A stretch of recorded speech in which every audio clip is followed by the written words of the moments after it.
That So was that's in the what Niner game. In the Niners outside of game. those. Yeah, yeah. No, in the Rams game. Outside of those Oh, two, outside of those two, then I'll say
king and his men stole the queen from her bed. Touchdown! Bound her and her bone. Jones takes it The in. seas be ours, and by the powers where we will roam.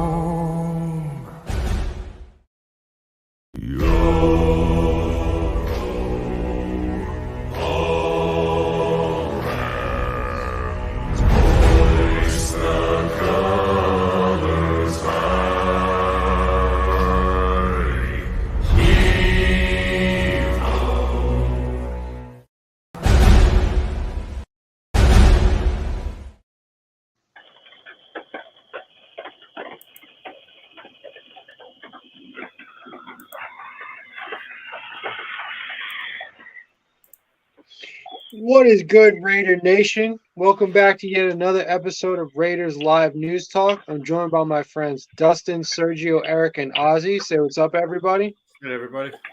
That's good. Salute, Raider Nation. Appreciate all you guys in the chat, the mods, everybody on the panel. Salute. Facts. Yeah, as always, thank you to the members of this panel for showing up. Thank you to the mods in the chat for holding it down. We wouldn't be able to do this show without you guys, as always.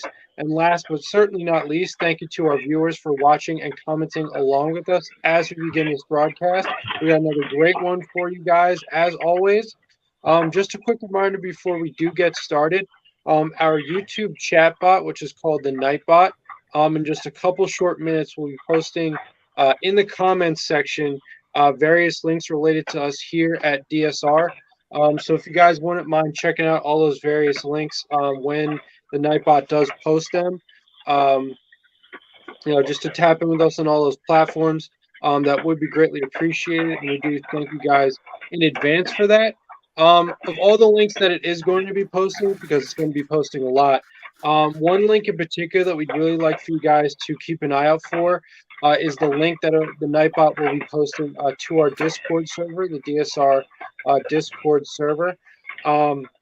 So if you guys haven't already, if at your earliest convenience, if you're on Discord, if you have a Discord account, if you wouldn't mind following that link when the Nightbot does post it in the comments section, to join us there at our DSR Discord server. Like I said, that would be greatly appreciated. It's a tremendous community. It's really the heart of what we do here at DSR. And it's a great way to bond with a whole bunch of people over a wide variety of topics, not just all things Raiders.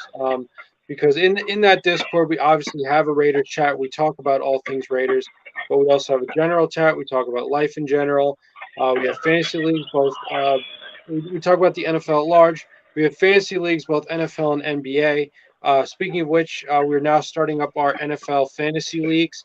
So if you guys are looking for some leagues to join, it's a $0 buy-in and it's a $25 reward for anyone who wins any of those leagues.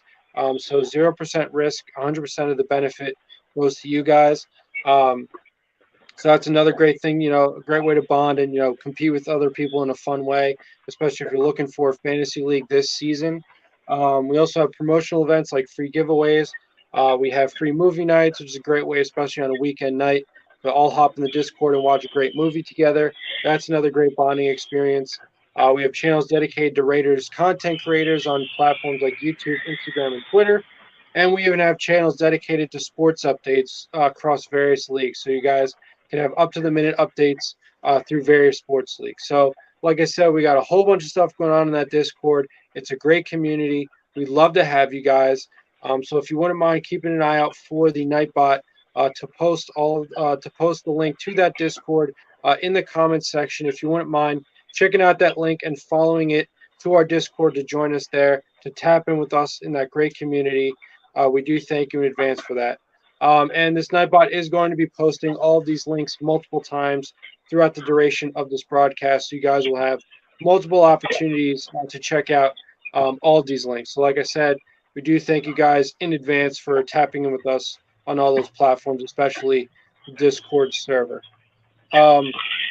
So with all that out of the way, without further ado, let's begin our show with our first topic. So, obviously, as I'm sure many of you know, the biggest piece of news to hit Raider Nation, or the topic dominating the news cycle for Raider Nation today, was the sort of great amount of confusion with respect to the status of Josh Jacobs, especially as it pertains to his eventual return to the team, his decision to apparently at some point sign the franchise tag, or to one way or another work out some kind of deal with the Raiders so that he can return before week one. That was according to multiple reports that came out today. However, Josh Jacobs himself via Twitter disputed this, but then promptly deleted the tweet. So because of that, as well as I would argue the words of Josh McDaniels today when asked about this very topic, who seemed to indicate that that was not necessarily the case either, as far as he knows.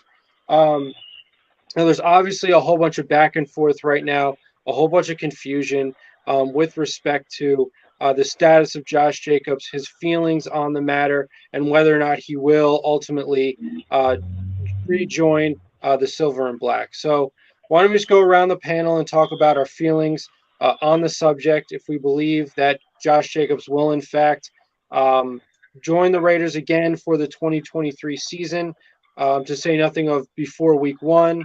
What do you guys think? Eric, you want to start us off? Oh yeah, I'll start. So when I first saw the news, I was like, okay, he's coming back. And then he tweeted, "Oh, I didn't say." And he said, "I know I said that," and it got deleted like quickly. So I'm wondering, like, is this like did somebody jump the gun, or is Josh doing his cryptic trolling tweets he likes to do? Mhm.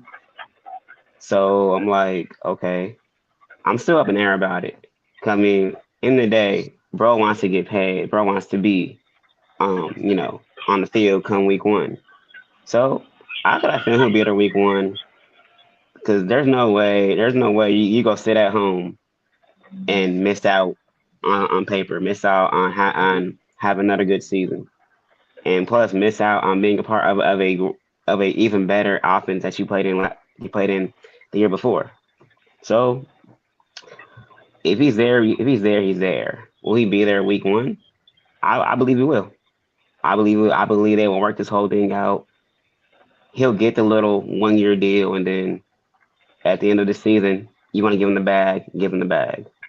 But based on the news, who said? I think it was Vinny that said it, that that what he's heard is that he's going to be there, and usually Vinny's pretty accurate. Vinny's pretty accurate with his reports. He said in his opinion. He said his opinion. His opinion, and he's pretty right though when it comes to Raider news. He's pretty accurate. So I'm hoping he's there. Anybody else? Yeah, I mean, first and foremost, as you mentioned, Eric, I mean, obviously, Josh Jacobs is a person who has now made a habit of cryptic social media announcements, or engagements in one way, or posts, if you will. This is obviously someone who really does, make you think about what he's thinking, sort of tempting to try to get inside his mind to maybe try to figure out, what's going through his mind at any given particular point in time. So, his tweet in response to the news breaking that he is expected to become a Raider by week one. He said he wasn't aware of that. What? He said he wasn't aware of it. Right. So not only the fact that he said that, but that he then deleted it, makes it all the more confusing, because if he were to not have deleted the tweet, then you might say, okay, well, he actually does not feel that way. But given that he deleted it, to me, in the very least, that indicates that he's thinking about returning, especially by week one. And by deleting it, he's still keeping his options open as far as, going down that path, becoming a Raider by week one, which obviously a lot of us do want to see happen, especially if it's affordable, if it can be done, ideally on the franchise tag, if, not maybe, $1 million or $2 more expensive, depending on how much cap space they end up having. So Obviously this still has yet to be determined what the a whole bunch of things I think still have to be figured out. We'll have to see how the dust settles. There's still a lot of I guess confusion, like I said, uncertainty surrounding this situation. But obviously, as I believe it was Victor Four who went on the Rich Eisen show, as he explained, it would make sense to think that Josh Jacobs obviously is not happy with the situation, not only as it applies to him in particular, but as it applies to the running back market in general. Obviously, this is a guy who wants a long-term deal. He wants the security. But given that two veteran running backs in both Dalvin Cook and Ezekiel Elliott recently have just signed with their respective teams for not only one-year deals, but deals that are cheaper in terms of AAV than the franchise tag, it's very possible that Josh Jacobs is now leaning towards settling for the franchise tag if not, maybe a deal like Saquon Barkley just took with the Giants, about $1 million more lucrative than the franchise tag. So we'll have to still see how it all plays out. But like I said, when you think about what we certainly do know and what is at play, it does seem like Josh Jacobs will probably have to eventually settle, I guess, for a deal much less committal and overall lucrative than he would have originally wanted. Ozzy, was there anything you wanted to add? You're muted.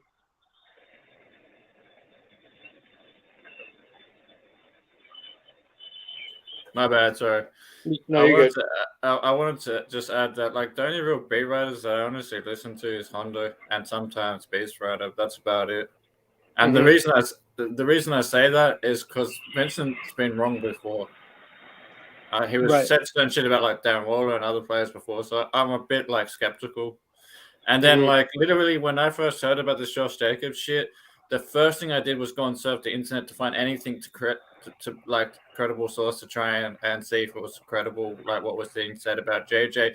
The only thing on the Las Vegas Review Journal is basically just an opinion. There's nothing to like back it up. It says multiple sources, and my question is, what fucking sources are you referring to?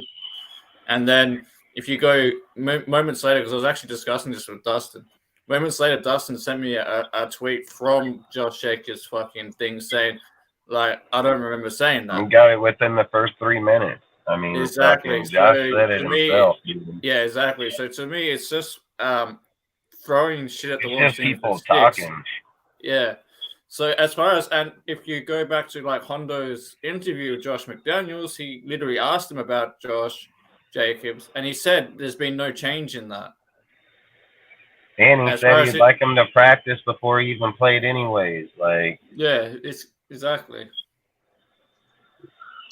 That's what I think. So the point I'm making is, I just get so tired of Josh's talk, dude. Listen, Josh knows where the fucking franchise tag is. Go sign the fucking thing or sit down. I mean, I don't think there's anything else we can say because all we're saying is the same fucking thing over and over and over and over. It's the same story. Oh, hell, fucking it's the same story. We can go back to the last time we talked about him. We'll have the same talking points. Like, he knows where the fucking contract is. Go sign the fucking thing, man. Yeah, especially after what happened with the whole Cook and Zeke thing. And then on top of that, the way things is going, though, like, I hate to say because I'd love for Josh Jacobs to be the leading back, even if we do RBC, to be the leading back in that. But the way things are heading in this direction, it kind of seems to me like even if he does sign the tag at this point, they might just trade his ass anyway because it's going to cause too much friction in the locker room. Like, if you look at how our team's playing right now, they have high energy and all that. The last thing we need to do is go and throw, like, as great as a player as JJ is, go and put, if he's goes and, like, you know, if he's not happy with whatever he's being offered and stuff, and then he goes and takes that energy into the locker room, it's going to fuck up the whole energy of the team. And I don't want that. As great as the player is, I don't want that. So unless JJ's going to be happy to sign whatever deal. It's going to come down to two things, too. The thing that it's going to come down to is like you have a Zeke and you have fucking Cooks that just took contracts. Both of them took less money. Now, when Josh come back, is the contract for 10.09 or is it for 12 million? You know what I mean? Exactly. Like, he's gonna get him for 10.09. That's what he's gonna do, Exactly. dude. Like, yeah, again, Josh knows where the fucking contract is. I hate talking about this fucking guy, dude. Like, there's not much talk about the guy. He either signs the fucking deal or not. I mean, what more are you gonna talk? You can't keep rewriting the same book. No one's gonna keep reading it. Exactly, and he had a chance to sign for 12. He didn't. He fucked up. He should have signed that 12 when he had the chance. Most likely, let's talk about something you had a else. chance. I mean, this shit is gonna be. People aren't gonna want to listen to the same story over and over. Yeah, I mean, we literally say the same fucking things. We got to talk about something else. Talk about the game, something else. Okay, yeah, let's move on. So obviously, the other big thing that happened to the Raiders this past weekend was that they played their Week 2 preseason game against the Los Angeles Rams. Another pretty decisive win. Obviously on the heels of their other dominant win to start off preseason against the 49ers. And so because of that, just like with the 49ers game, in this game, there's a lot of good takeaways, a lot to be excited about, a lot to be, satisfied with when it came to a whole number of position groups, as well as individuals contributing, the whole game through. So why don't we just go around the panel and talk about, some of our thoughts, some of our key takeaways as far as the game is concerned. Was anything maybe predictive of what we're going to see in the regular season? What do you guys think? Sergio, you want to start us off? Yeah, the one thing that I was very glad at that was predictive is the offense was still clicking. Besides one player just ruining it all, named Brian freaking Hoyer, the only dude that somehow just kept ruining the entire day for us. Right. Everything else, though, was like kind of perfect for the offense. There was a few mistakes here and there, but that's expected. Defense was doing pretty good. Wasn't as dominating as the last game. For the first drive, Jimmy G, he did good. He did all right. Starters did really good. It was a pretty good thing, both on both sides of the ball.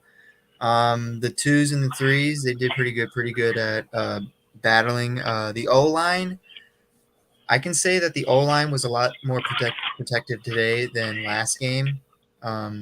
Feels like I think Brian Hoyer was the only one that got sacked, but it was kind of his fault. He was in the pocket for like 20 seconds. Mm-hmm. But either then, this felt like a really good game, to be honest. Would I say it's better than the Niners game?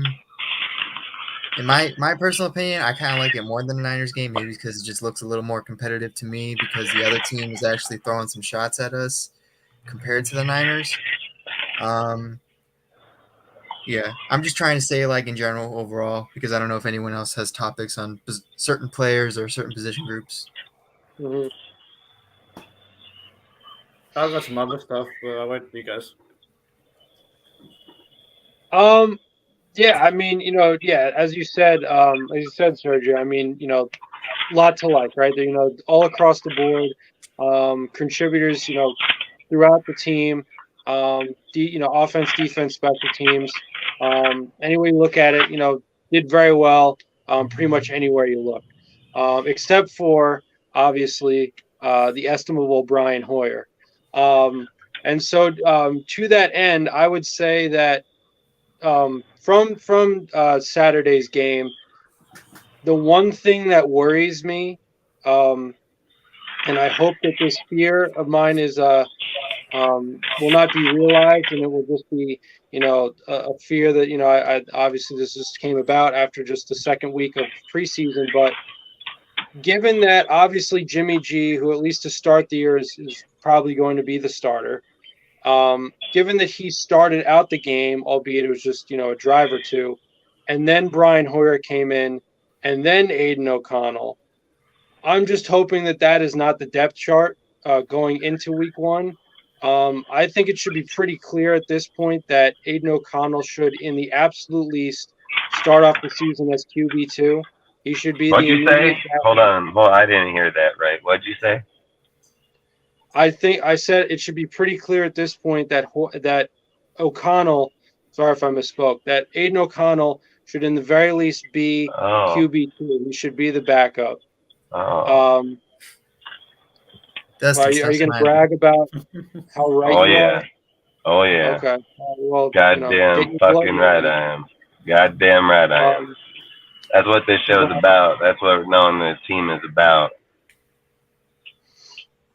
Well, yeah, no, look, I'm just saying the one thing that I'm concerned about is that Aiden O'Connell is, at least to start off the year, not QB3 because, if Hoyer has to come in relief for whatever reason, McDaniels believes that he's the sure option, he's more experienced in the league, whatever you want to call it.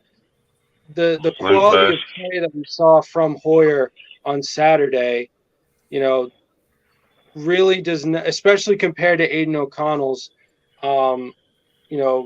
really prevents any reasonable person from saying that Hoyer should be ahead of O'Connell on the depth chart. So, like I said, if I'm to nitpick about this game, the only thing I'd be concerned about is that. But, in terms of play on the field, I mean, Aiden O'Connell, first of all, he looked like the best quarterback. I mean, Jimmy looked fine, right? There's nothing really bad to say about how Jimmy played, but Aiden looked better. So that's sort of what we're dealing with now is that, as we've said before, Jimmy, as long as he plays like that, I think the team will be fine offensively. But, the pressure is definitely there, especially if Aiden O'Connell is named QB2 and if he's right behind him on the depth chart, ready to take his job at any point in time due to injury and or poor play.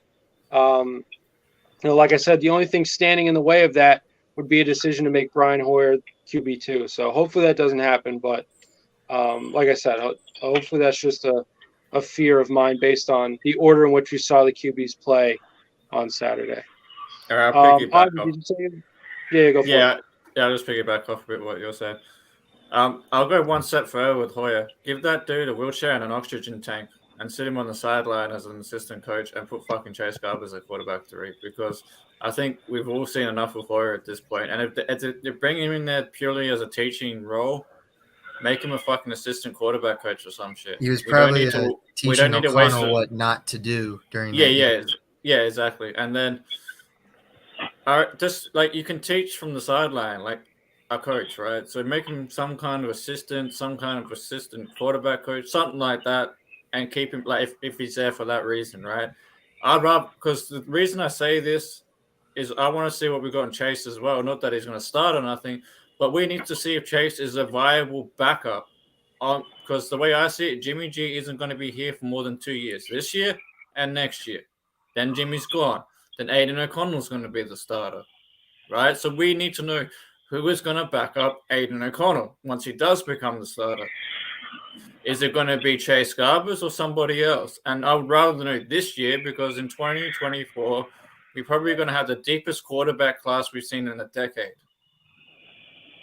So we need to know how high or how low we want to draft a dude this next draft. Like we kind of need to also know, is Aiden going to be the starter in the future or somebody else? Because this year, like this draft coming up could be like the biggest quarterback draft class in a long ass time. So I'd rather stick Hoyer on the sideline as a coaching role to help train the quarterbacks or teach them the playbook, and that's fine. I have no issue with that. But there's no need for that dude to be on the field at all. There's no need. Yeah. Yeah, exactly. I mean, as I've said before, right, the function of Brian Hoyer should be as a de facto quarterbacks coach. I mean, in fact, I would argue he should have just been hired as the quarterbacks coach as opposed to just taking up a roster spot, taking up, salary cap. Well, we actually have a decent quarterback coach, but he could be his assistant. That's the way I look at it. Yeah, or whatever, he could be some kind of assistant coach, guy who works closely with the quarterbacks. I'm just saying, for Brian Hoyer to take up a roster spot, just because of the familiarity with, Josh McDaniels, knowing the play, but, there's no reason to actually rely on his play on the field, even if he does have a lot of knowledge, which I'm sure he does because he's been able to amass, so much knowledge over a honest, pretty long career at this point. I'm not saying this would ever happen, but even if Jimmy got hurt and then Aiden got hurt, I still wouldn't want to see Hoyer out there. I still rather see Chase out there over Hoyer. Like, put Renfro in that's there how much I don't. That's how much I don't like Hoyer, man. Like, Right. I don't need him on the field whatsoever. Right. I mean, yeah, dude, and Aiden's just smoking it out, dude. I mean, Aiden versus the Rams had 11 completions for 163 yards, 2 touchdowns, 127.8 QBR. During the whole preseason so far, he's 27 for 304 yards, 3 touchdowns, 72.2 completion, 125.2 passer rating, top 3 most accurate QB in the preseason, outside of 2 dudes that stats are inflated because you have to reach 25 passes within it. These guys are minimal. They had 5 passes in the last game and so on. But Aiden is clear cut, easily the best player, easily by far. It's not even debate, dude. Like, Jimmy comes out there, he underthrows Jacoby Myers. If Jacoby Myers doesn't turn around and fall forward to reach back and grab that ball, and what did they do? Run the ball every single time? So we didn't even really see anything from Jimmy, to be honest. I mean, we've seen 4 passes, 3-4 passes. So to me, Aiden has most definitely showed what he's doing. And he's not only, I said in the last game, he was 15 of 18 for 141 and a touchdown. And in this game, he came in being even better, and had more consistent stats. And even that deep ball that he tried the week before with Tucker, he hooked up with it this week. And that's all I'm saying is like, he shows the most poise out here by far. And in my personal opinion, like I always say, it's my personal opinion, if we were able, and I've said this to multiple people and even on other people's lives right now, I hope to God that they somehow, some way would just allow the fucking QB to be Aiden and fucking Jimmy and let them fight this motherfucker out to see who starts, dude. And I don't care if Jimmy's the backup. I don't give a fuck, dude. If I could give him $20 million, be the backup. Don't trade him, keep him. I can care as less what the scenario may be. But I just want to know that we have the best quarterback on the field at the end of the day. And that's what I want to know, because if Jimmy goes and underthrows a player like he did here in the preseason, and you're playing the twos like he was, and those are ones, they probably pick that shit off like that because they be reading on that shit, dude. So, like I say, Jimmy's showing already lactive throws in just a few. Aiden's thrown a bunch of 27 passes already for 300 fucking yards. I mean, that's a game. That's a fucking game right there. That's what most people throw in a game, man. Fucking around 27 passes. They've 300 fucking yards, 3 touchdowns. Derek Carr, what did he average? 220 and fucking 2 touchdowns per game. Like Aiden's only playing 2 3/4. Like, I mean, this fucking kid is just on fire, and his ball is on fire, bro. Like, you hear that shit go, ha! Like, right into the fucking guy. Like, you could hear it, fucking, like, he's got an arm, dude. This guy got a good arm. He's a great player. I think he's going to be a great player. I think, like I said, if it was up to me, and we can somehow convince Josh to just let Aiden and Jimmy go heads up, like, I thought that's what the game's all about. What made the best man win. It ain't about what the fuck we're paying a dude or what we got him on. It's whoever the best fucking player is. Yeah, we literally talked that shit last night in the IG DMs, and I said the same shit. Just let Jimmy and fucking Aiden battle it out. Yeah, because that's the only and I way even said, make Jimmy the backup. Who gives a shit? You're paying the same money for the quarterback room either way. Yeah, and I mean, I've said even after that game, I think if he comes in, like, in my personal opinion, I think after this last game, I think he's clear-cut number 2 quarterback. I don't even think there should even be a debate. I've said that I think he should be clear-cut 1, man, but I think, like I said, they're going to try to push Jimmy along and let him play and so on. Like, it is what it is. I mean, but there's got to be a point where you got to see, like, if he's underthrowing, is it because he can't get on his foot? Is it things that he's creating himself? And then if that's the case, why are we not seeing him play more and more of it in the game? You know what I mean? Like, I've always said, dude, like you're the most crucial point in the fucking season is the beginning. Like getting started and getting ready. They're Most both people are fresh playing twos. at some of their Twos, like, toughest fucking football. twos and And threes again fucking- at the midpoint, dude, because they're all trying to make the top playoffs, you know, like the last spot in the playoffs. So like I say, I would try to push it out right away, man. And if Jimmy's out here, if he's just turning over the ball, then we're going to give it to Aiden. And then is it in game 2? Is it in game 3? Does Jimmy get hurt? Like, so many different questions. That's why I just think, like, at the end of the day, it should be the best man that wins. It should play. And if they go out and he gets a half and he gets a half and Aiden's just a clear-cut better fucking player, I mean, you guys got to remember this, right? You got to remember this. Jimmy gets to go down the field with his players, with the starters and so on, and his players, right? Aiden's been making motherfuckers like Wilkerson. Like Wilkerson looked like a fucking baller. Like this dude looked like he been knowing what the hell he's been doing for a minute. He's just giving them good yards, good looks, good plays. Like he's making dudes that haven't had good careers the last few years look really good right now in the preseason. Carter, dude, like again, he is just making a lot of people just look really good. And he ain't even played in the NFL yet. Like, that's all I'm saying. Like, this guy got his shit together. So I just think, like, they keep talking about, oh, we want to win. We want to go to the Super Bowl. If Aiden can beat out Jimmy, then what's that say? Like, what's that say? What's that say for Jimmy? It says that Jimmy ain't the clear best quarterback. So the fucking is. Like, I mean, Jimmy probably couldn't even throw that ball to Tucker. Like, I'd bet money on it. I bet fucking Jimmy can't throw that ball to Tucker like that. Fucking Aiden just dropped that motherfucker right in there for 2 weeks in a row. You're talking about that 30 yard. You're talking about that 30 Yeah, yard right down the sideline on the right side, dude, where he just fucking dotted him right on the fucking deal where he messed it up the week before, kind of put it out a little bit in front of him the week before. Like, that's the difference. There's also the other one that was in, like, the middle of the field, too. I don't remember that one. The one that was in the middle of the field in the red zone. Yeah. Like I say, man, they got some good plays, dude. Good, like I said, they're already picking up, man. So he said he's been in the system with the Patriots years ago. I get that, dude. I mean, I get that. It's just like even Dorsett and all of them. Yeah, Wilkerson's a young guy. Wilkerson's a guy they brought in like last week. Yeah, I think. He's what, 28? He's like 28 years old. 26, 27, I think. He's like 28. Frickin' Lacey's 23. Lacey's 23 years old. Frickin'. But Dorsett even said the same thing. He's been in the system too, man. But there's things that Josh has changed over the years that he just remembers verbiage, things of those factors. So being in the Jimmy's even said the same exact thing, that the system. That's why they're intervolting. Fucking Shanahan's fucking plays with Josh's plays, So again, like I said, I think freaking a lot of them.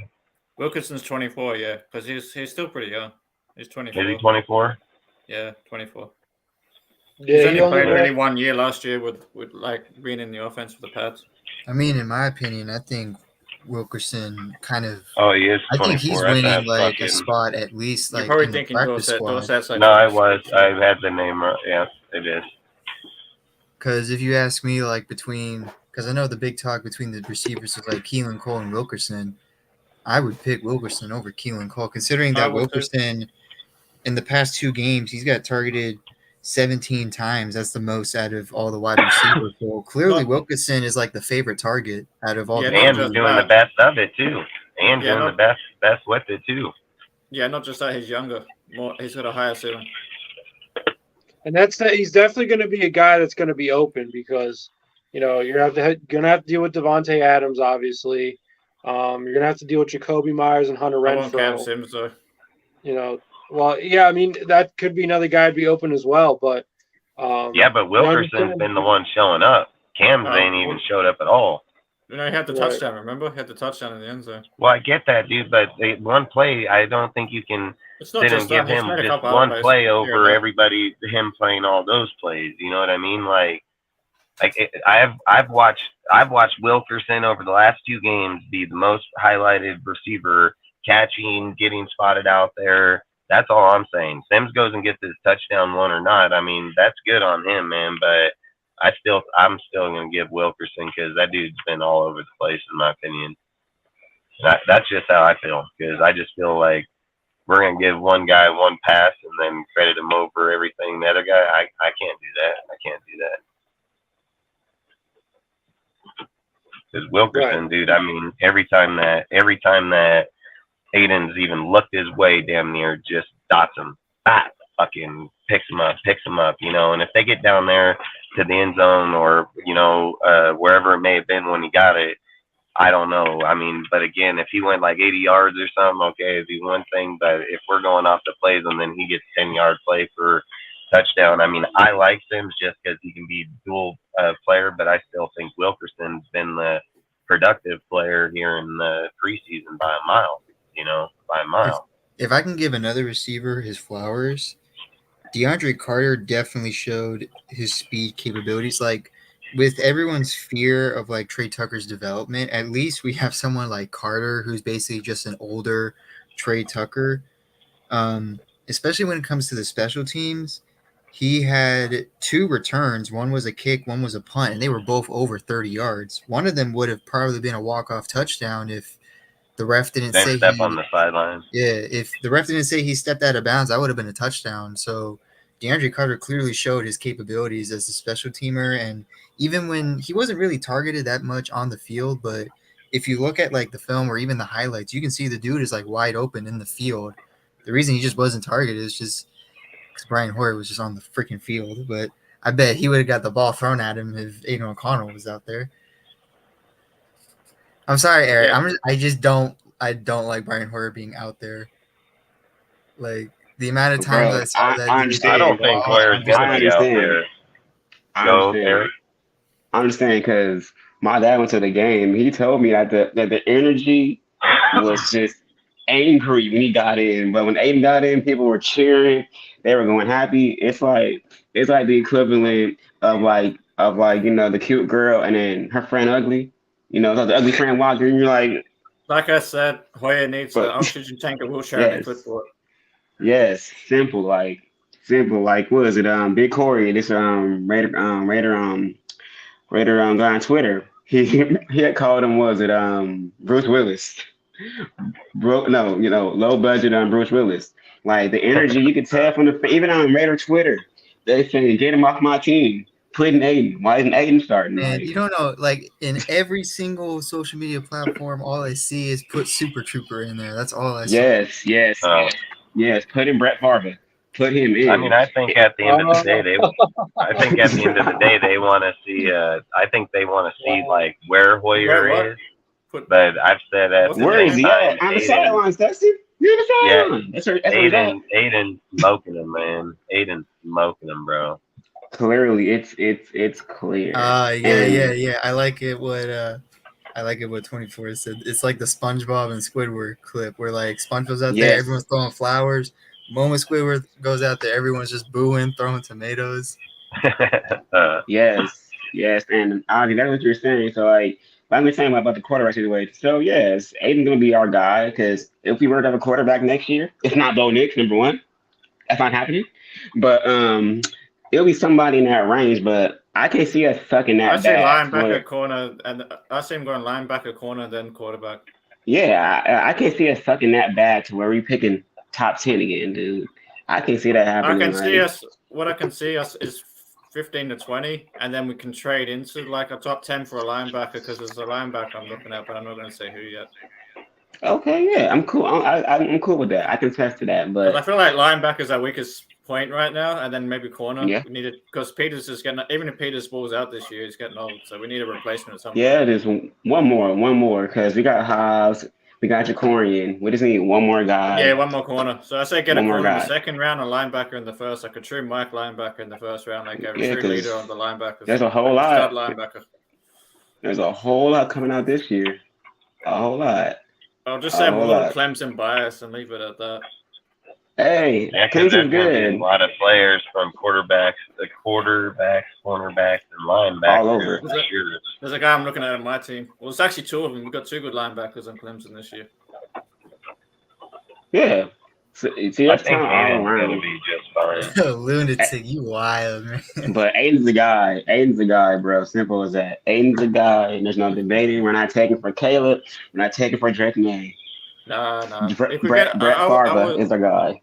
Yeah, Hey, like I'm I said, I'd put him in, dude, and if he fucking gets hurt, then we know it ain't him, and we can go for a quarterback in the draft. I mean, yeah, exactly. at the end of the day, dude, it's about what you're gonna find at your franchise quarterback. It ain't about fucking, oh, let's wait here, let's wait there. You got guys in next year's draft that could 100% be your franchise quarterback, and if you're over here thinking about what ifs and sitting them out all fucking year and not playing them, thinking he's going to be the franchise when you got dudes in next year's draft that can be, that's dumb management. That's dumb management. That's dumb fucking doing scouting. That's dumb anything. You got to fucking play Aiden and find out where he's at. You got to see where he's at. And chased, in my opinion, because with numbers like he's putting up, with the numbers he's putting up, dude, you got to fucking test and see if he's going to be able to do anything in a real game, because everybody's going to keep saying, oh, it's not the ones. Okay, it ain't the fucking, well, you just destroyed all these guys, and there are number ones in those fucking ones, too. There's 1, 2s, 3s, and 4s. He's played against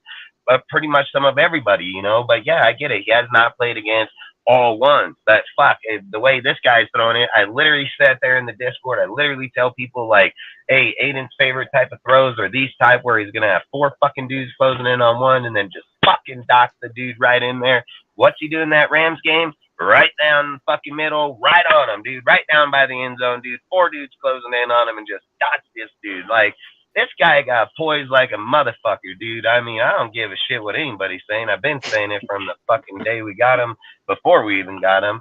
And I'm going to keep fucking saying it. Like, this guy, he needs to be put out there sooner than later. Like, I want to see what he does against Buffalo. Like, I want to see what he does against Denver and our rivals, dude. Like, if Jimmy's so good, then what's 2 games or 3 going to hurt if he can't win them? You know, if he can't win 2 games, Jimmy should be able to come in. He gives him more time to heal. He can go on the rest of the season and manage the fucking games and go get them in there. You know, like, 2 games now or later ain't going to determine anything. You know, it's 17 fucking games, dude. So I believe Aiden can go in there and destroy them Broncos, dude. Yeah, and I reckon the Broncos game, we should see Aiden, because it's going to be a better test for him, because, like, I feel like the Broncos is kind of like in a rebuild a little bit. So it's a good game for him to like kind of see where he can do it at the regular season. And at the same time, it's a division rival. So kind of see if we can beat the, like, because when we had the previous guy, he pretty much owned the donkey. So it'd be good to see if Aiden can do the same thing. Yeah, and I just want to see him against a good built team like Buffalo. To see, to me, that I think the Broncos game would be like getting them ready, and I think the Bills game would show like, can he face a good competitive? No, the Broncos first. The Broncos first, then the Bills. And then if you can play the Bills, and play the Bills at a competitive level, then why couldn't he play anybody else? That team was just in the playoffs, just pushing for a Super Bowl run, like. That's all I'm saying is, and if he doesn't, then you pull him out the next week and play Jimmy the rest of the year. Like, that's all I'm saying is, like, he would know where he stands. You have to think about this is the first 3 games. The first 3 games are against teams that are just known to have good defense. Now, granted, we don't know if the Broncos' defense is going to be the same, but then the next 2 teams, Buffalo and Steelers, their head coaches are defensive-minded coaches. So can you get through the first 3 games where the defenses are advertised as one of the top defenses in the league? Yeah, it'd be a good test for Aiden. I agree. Well, and this is another thing why I think it would be a good deal for him, because our defense through the first 2 games is the 4th ranked overall defense in the preseason so far in 2 weeks. So obviously the Raiders have most definitely stepped their shit up massively over the last fucking few years in the way that they're playing defense, regardless if it's preseason or not, because they ain't never been ranked up like that. So you can tell that they're gelling, they're playing faster, they have better energy. So that's all I'm saying is if they're carrying this type of deal, I've kept saying this the whole time. If you take them from the 28th and put them around the 20th ranked defense, dude, and close down a few of the third down, letting the guy have a completion on a 3rd down fucking play, and make them punt the fucking ball, we would win a lot more games and have better Well, consistency. yeah, the Niners were And- 0, I think it was 0-6, and then we did pretty good against the Rams as well. Yeah, and that's all I'm saying. Those few little stats right there will change your whole entire team around. You don't have to Fuck be right. in the top fucking top 10 defense, top fucking 15. It's like I said last year, being the 28th ranked, if you could have just flipped around to a few of those fourth down completions, fucking third down completions, that would have changed our whole entire team. We would have won more games, dude. Easily Facts. 2 or 3 more games. Then we would add, 9 wins? We would have been a winning team that year. And all off of just a little adjustment. It's not, you don't have to go change your stat line massively. It's just we were giving up fourth down plays and third down plays. Like, that's where it is, you know? Yeah, third down conversions, and also, especially on third and long. That's why I say it's past our biggest problem last year was probably the secondary, because we had pass rush sometimes, just no interior pass rush. We had outside pressure, but no inside pressure, and then we had our secondary wasn't that great. Yeah, and they were getting through the back out there, and so, but Yeah, like I say, he just looks a little bit. He don't look like Aiden. That's 100%. Aiden looks way more comfortable in the line, and he's never even played an NFL or preseason game in his life. Like, that's why I just say some people just have it naturally. Some people just have it in them naturally. He feels like so far in game 2, I've said, like most people, if you go watch careers or how people play, they'll come out and they'll have really good game 1. And then the next game, they'll fucking fall down. They'll fall right off, dude. Not even come close to the game that they're playing. And what's he do? Come back next week, fucking even better. Fucking 11 for fucking 160. What was it? 161, 63, 2 fucking touchdowns, dude. And he played in like it just a few quarters in that game because he didn't even come in the show until after halftime. So that's all I'm saying is that his fucking numbers are obviously speaking for what he's doing on the damn field every single time he steps on the field. And then, like you said, what was it the week before? So the week before he played 3 quarters. He had 141 for 15 of 18 and a touchdown. This week he comes in. He only plays one or 2 quarters, and then he has 11 completions for 163, 2 touchdowns, a 127.8 QBR. I mean, all I'm saying is this guy, he's just gonna keep putting up his numbers, man. Like that's all he's gonna do. And honestly, I think the Rams. Out. So guys, I honestly think the Rams team is better than the Niners too. They're both NFC West teams that have got good ass fucking teams to begin with, dude. No, I mean, like I felt like the Rams team we faced in preseason was better than the 49ers team we faced in preseason, in my opinion. They both got their ass beat, so. But yeah, but they both got their ass beat. But I'm saying, like, whose ass got beat more. I mean, I'm just saying, like with the Rams game, it's kind of more of a tribute to Aiden because I feel like he got more yards and touchdowns and less time on the field against a better team. That is something to think about. He did get more touchdowns and more yardage than the first game, despite having less time. He did. Dang right, he did. Yeah, despite being on the field less, and I feel like the Rams team was more like because the quarterback situation in the Niners is fucked. I think even Stetson Bennett's better than Trey Lance. I've said his number so far is 27 for 304, 3 touchdowns, 72.2 completions, 125.2 passer rating, dude. The top three most accurate quarterback throughout preseason on 27 throws, dude. Like, that's why I just think he has 27. He has a few more, you know what I mean? Because he has I think it's 35. I think it's incompletion. Yeah, it's incompletion. Yeah. I think it was, I'll just check. It is. I think it is 35. I'm pretty sure it is. 18. But that's why I say, like, the guy, yes, he hasn't had the time, but he's also got to have time to do it, too. And I've said it's not coincidence that it's the second quarterback in Josh's time in the last 3 to 4 years. He took fucking Mac Jones did the same thing in his first year in the preseason. 36. The exact same thing. So 36. Took him to the freaking playoffs, dude. Ended up in the Pro Bowl, dude. Like, that's why I just say, like, a lot of people think like Josh can't do his shit. Josh most definitely can do his shit, dude. Well, no, they just don't like it because never mind. What happened? No, I was about to say something controversial. Nah, say it, bro. Shit. That's what I'm saying. That's what Nah, the he show just should have apparently can't coach a certain someone. Oh, So everyone is just assuming he can't coach Yeah, anyone. Aiden's 26 or 36 for the that's last 2 great. weeks. That's good. 26 or 36 over the last 2 weeks because he had That's 18 back. attempts. 18 That's both weeks he had 18 attempts, and the week before he was 15 of 18. This week was 11 of 18, so that's 26 out of 36 passes completed. That's very impressive. Yeah. hey, that's facts. That's like 70% plus. That's facts, Loon, dude. That fucking Shelly fucking knock over to him, man, that fucked up that whole deal. But Hey, even and with that, still that's the falling. one thing I want to talk about. Yeah, he should have 4 if y'all want touchdowns. to transition to my topic, Yeah. like the cornerbacks. Yeah. So yesterday's game. So these are like the stats for like the corners on like their targets and everything. So yeah, I'm just gonna read it off. Okay, so for coverage versus the Rams, the corner that got targeted the most was Duke Shelley and Amik Robertson. I had a feeling Duke Shelley was targeted 6 times. 3 were completed. He allowed 35 yards and a 68.1 QBR.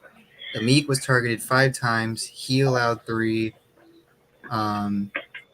He allowed 38 yards. He had a dropped interception. He also broke down a pass, and he allowed an 83.8 QBR. Now, in my opinion, I remember when one of our lives, I kind of said that I felt like Duke Shelley is becoming our overrated Raider because when we brought him in, right, he was advertised as like the guy, the press man coverage guy. He's the guy that's going to fit the scheme perfectly. Yet, for some reason, when the first depth chart got released, he's at the bottom of the depth chart in the cornerback room. And Amik was, I think, ahead of him. And now what I noticed during the game was they kept switching Shelley and Amik, while on the other side was usually just Sam Webb was on the other side the entire time. And the entire game, like I even said, I'm like, I don't think Sam Webb's got targeted once. And yeah, he wasn't. Sam Webb was not targeted a single time when he was out there. And he played a significant amount of snaps. The other corners, David Long Jr., he returned, and he was playing with the first team defense when we were playing our ones. And he was targeted twice, allowed a completion, allowed 8 yards, a 60.4 passer rating. Tyler Hall, he only allowed 1 completion and 1 target for -3 yards. Marcus Peters was targeted once, and he broke that pass up. So, yeah, so what it kind of looks like to me right now is if I can put – and I don't think Jacorian Bennett played at all, and I don't know if that's like some injury we don't know about or he's just so good that they decided not to put him in.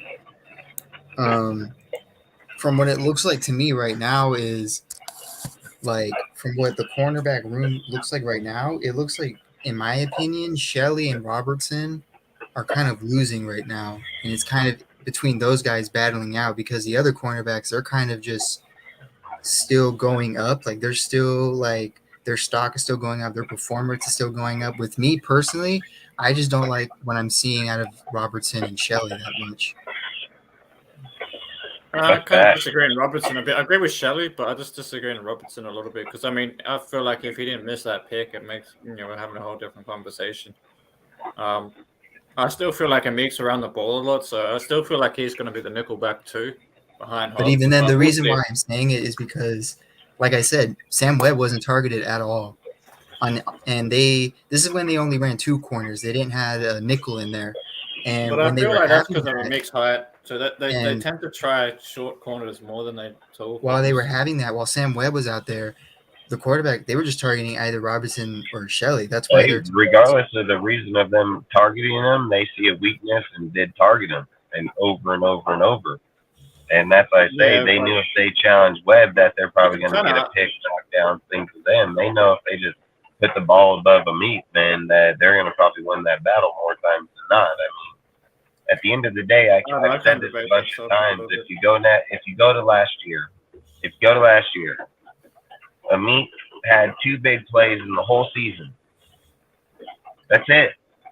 You're waiting 15 fucking games for big play to happen, 4 quarters per game.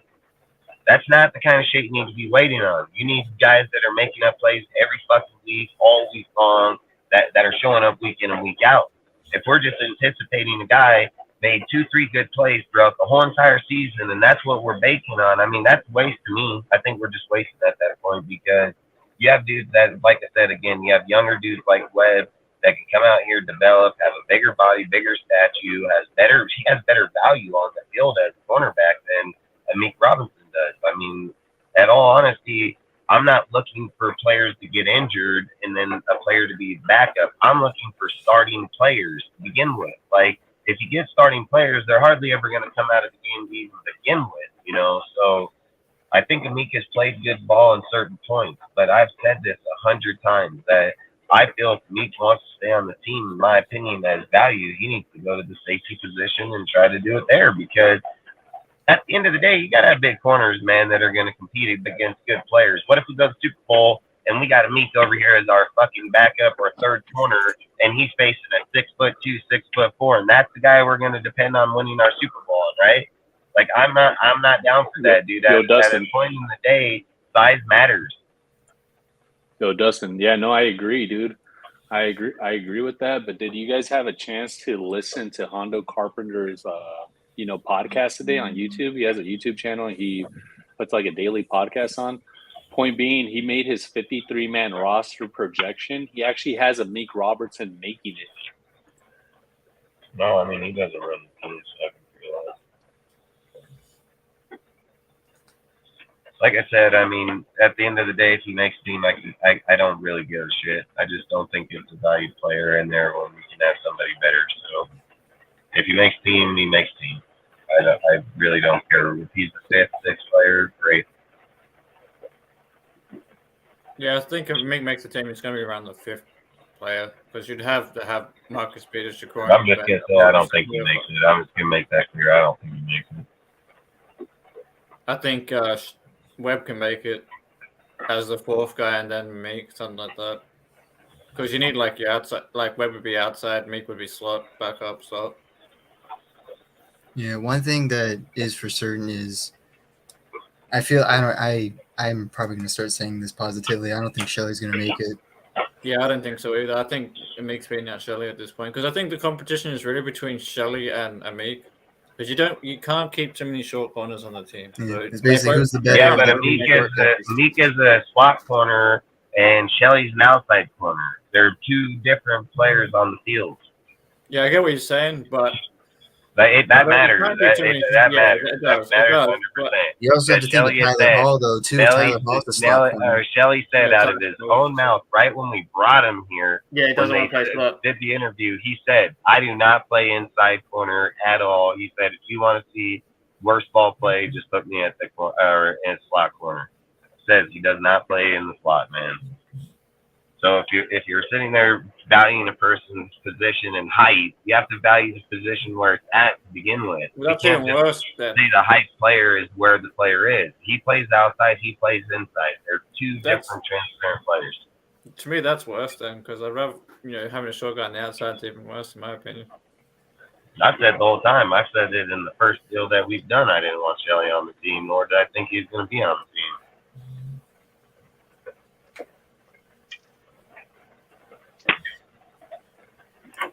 Because you want tall guys on the outside. You can get away with a little bit of height disadvantage on the inside. But... Yeah, one guy I really hope that we get to see is I want to see Brandon Faison at least if he can recover quickly enough for that Cowboys game because after that'll help me a lot. Like just evaluating how I see this cornerback room because I had Faison at number 4. They gave him like a 2-year deal, but if he isn't recovered like quickly, like you already missed 2 preseason games. Like if you miss the 3rd one, like that's bad news for me in my opinion. Yeah, but at the same time, he has a 2-year contract, so they're not just going to cut him. They might Yeah, but he hasn't got any snaps of game time. Like you got and you haven't been at practice either. Like, are you even ready enough for week 1? Well, they might do an injury settlement on him. If someone gets injured in the cornerback room, are you even ready? You just came back from injury. Yeah, but the thing I've looked at all the tryout players. If they're worried about him, how come they haven't tried out cornerback? They're trying out edge players, fucking tight ends. Already got a lot of corners competing though. They're trying out all kind of different. Like the most spot I've seen them have tryout spots at is the DN position, edge. That's where I see they'll be fucking 20, 30 but edge I feel like tryouts already. Yeah, because I feel like we're gonna have waves of waves and of linebacker. They've been trying out just a bunch of linebackers. Yeah, linebacker as well. Yeah, but I feel like we're gonna have a wave of defensive linemen, and some of our guys that are listed as DNs like can 3 play linebackers we try out. because some of our DNs can also play DT. Like Wilson can play inside outside. That Tyler's kid might be able to play inside outside. He's pretty big enough to do both. There was another player I think was listed as Adam Plant. He's listed as a DM, but he might be able to swing inside as well. So I feel like we're going to have waves of guys, and they haven't decided what way they're going to go with the depth chart. Where it's going to be like 5 DNs and 5 D tackles, or 6 and 4. Yeah, because just in the last one, it was DT, edge, nose tackle, edge. Well, nose tackle tells me that they're not sold on Farrell then. Because if they were sold on Farrell, why are you trying out a nose tackle? Yeah, but I said the same when so the day after that they cut Howard. The day after they cut Howard, they tried out like 4 tight ends. Like they cut out 4 tight ends the second they cut that 4. Yeah, but I'm wondering are we going to keep 3 tight ends on the roster or 4? That's the question. Probably 3. Probably 3, but I'm just saying the way McDaniels likes to use like double tight ends, that's a lot and stuff. Might keep 4. We'll see. Minimum. I mean, Horsted better start playing if that's the case. Speaking of Horsted, I'm glad you brought that up. His number was 82 or some shit. He played like shit. Completely missed a block in the Rams game. So I think Horsted's on his way out, to be honest. I'd take Fotheringham over Horsted for all day, every day. Horsted's done. What was his numbers in this game? Horsted did stuff. Well, he was mostly blocking, and he couldn't even do that. No, he said, do we see Tyree Saturday? And that's a good question because I mean, I would like to, but I don't blame them if he isn't there. See, Fotheringham didn't even play last game, really. I would. So I think they already know that Fotheringham's probably going to be tight end 3. I think the only reason they even put Mayer out there was just to get his, just to blood him a little bit. That could be the same thing said with Jakorian too. Like I said, Jakorian wasn't out there at all. Yeah, I think they sold on him. I think they had Schinker out there. Mostly they had Schinker, Horsted, Hollister, and Mayer out there. Mayer was only in a little bit though. Yeah, Mayer would have had like a really good like catch and run if Hoyer didn't throw that pick 6. Yeah, that was a shit throw, man. He might have taken that to the house even. Yeah, with the Tyree conversation, man. I don't, like I've said a whole bunch of times, dude. I'm not feeling like I need to see him play right now. Like I'd rather have him be healthy and be ready to go than anything. Like that's what I would rather wait on is to make sure that when he gets out on the field that he's gonna be. Yeah, facts. Horsted plays like horse shit. Facts. Yeah. One thing that I don't want to put him out there on the field and then him get out in 1-2 fucking series and then pop something happens. Like I want to make sure that he is healthy and that he feels good. And if he feels ready to go, he feels ready to go. It's his career at the end of the day that he'd be jeopardizing. But for me, I've always said I just want look, we have Chandler, we got a bunch of dudes in there right now that are playing all right. I would rather just make sure that he's healthy. At 24 graphics. Hoyer needs a wheelchair, an oxygen tank, and a clipboard. What's up, dude? Hey, even if Tyree he isn't there all the time when week 1 comes by, when it comes to the pass rush specifically, I'm very excited for Kuntz because I had the numbers. I lost them, but Kuntz has been very dominating in the pass rush. While we're speaking on pass rush, maybe you can bring up the other topic I put in the thing there. Dustin, if you want, for my dark horse surprise 53 player. What is it? When I gave you the Ozzy two, when I asked gave if you can pull up his topic. Yeah, the one I said a surprise 53 player. Yes, and the topic. Salute, Pizzle. Yeah, I was going to say, after his performance in the Rams game, I said he could be a surprise, not as a starting guy, but as a depth piece. A guy that you bring, like, say, 4th or 50 end, depending how many DNs we keep. Because I feel like that, I said it even in the beginning that the kid has a motor because he's like a triple sport athlete. He's done soccer, boxing, and basketball, right? So the kid's a true pro athlete, and he has the things he had going for him, why they wanted him to try out football was because, one, his size, and two, his athleticism. He's got really long arms, kind of like Tyree Wilson and Max. He's got those long arms, that wingspan. And then he's also got a high motor. That's the thing that I've noticed. All that, like Wilson and all that, they all have high motors and strong work ethic. Man, sorry, that was a tongue twister. So he's a guy I can definitely see him being like a surprise guy to make the depth chart, as in like the second to last or last guy in the depth chart. Obviously, for him that to happen, though, you'd have to have another good showing in the last preseason game for that to happen. Most likely, he will get up on the practice squad and maybe a protected player of some kind. I don't know what the rules of the IPP is, whether they automatically protected or you have to use protection on him. He's protected because he's not going to count. You won't count him on the practice squad. He doesn't go against it because he's a European player, so that's he won't go against it. Well, that's the case. Yeah, they might stick him on there, but I'm just saying he could be a surprise make if he has another showing like he did against the Rams. He could end up being a valuable depth guy. Someone that you can rotate in on pass rushing downs, like when, maybe as a third guy to come in on pass rushing situations. I think 100% he becomes a practice squad player. I think here's the thing, though. One thing I really liked was when he got that sack. My favorite part about that whole thing was how the team reacted afterwards, as if it was like the 4th of July or freaking New Year's Day. Like it struck midnight. Like the whole team was just going crazy when that happened. That's something that I really like to see, was when the locker room is just so hyped up on a guy. Because this isn't just some like guy who's like a UDFA. This is like some guy who's never even played like. He's played football, but he's never played football at like. Well, actually, what he did is he went from basketball, and then he went to a program called Educational Basketball. And they recommended him to try out NFL, and he had to do like a pro day and everything else. So for him to just have like other guys, we'll put it this way, there's other guys that are in the preseason, right? They've had like 4 years of college or whatever that don't have a sack in preseason.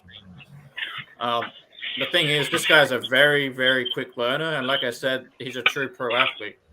If you watch his interview, you can kind of tell the way he talks about, where do you see yourself in 5 or 10 years? He's like, I see myself as a top player in the NFL. And he goes, maybe a Super Bowl. And it's like, actually, not maybe, a Super Bowl. He's got that kind of like that hungry drive, that dog attitude. He wants to get after it. And that's what I'm saying. A guy like that could be a surprise make because he's got the attitude. If you can get the technique and shit down, he's got the attitude and the work ethic to make I think, if I'm a bet right this second, I'm a bet hardcore money. He's going to go to the practice squad. Most likely he will, because that lets us keep an extra It's because he doesn't count against count against the squad. He doesn't count against a lot of things. And when you have full advantages of things like that, you have to take advantage of them things. Yeah, and it could be. Unless he's just that dominant. You know what I mean? One sack isn't gonna change the fact of how the players look. Like there's a lot of things that are gonna have to go inside the game. Playing against even McDaniels came out and said, like, why isn't anyone talking about it? Go hard. Like he even said it at the press. Because everybody else didn't think it was too important, and the thing that he's saying the recognition is because of where he's from. You see what I'm saying? And that's all I'm saying to them. They're like, it's a sack in the preseason. That's exactly how they're looking at it. And I get what Josh is saying because he's like, he is from this program. He is from out there. So, like, I I like that Josh did that 100%. Hey, that is something I But I really like. Was where 100% Josh understand the was the one reports, that too. had to bring him up. He None of did the right when he reporters was brought him interviewed. up. He even said, Right when he was none interviewed. of you are going to talk about this kid? Like, this Yeah, kid got exactly. sacked And that's today. what I like about Josh. People say Josh is like this bad coach or he doesn't get along with players, but I say bullshit on that. Yeah, he said that was special. Yeah, that's what I'm saying. I think I just have not necessarily this year, but he could be a surprise maker this year. But I have a feeling that kid's going to be something eventually. You can take a go you're talking about? Yeah, go ahead. I mean, I put a post out a couple days ago now where I did where he had his interview. I put a post out about it with the actual interview in there and stuff, where you can actually listen to the interview and that he had. You can just tell he's a true pro athlete, man. He's got the mentality. He's got like that Mad Max mentality. You know, work ethic, high motor. You know, getting to work and getting down to business kind of thing.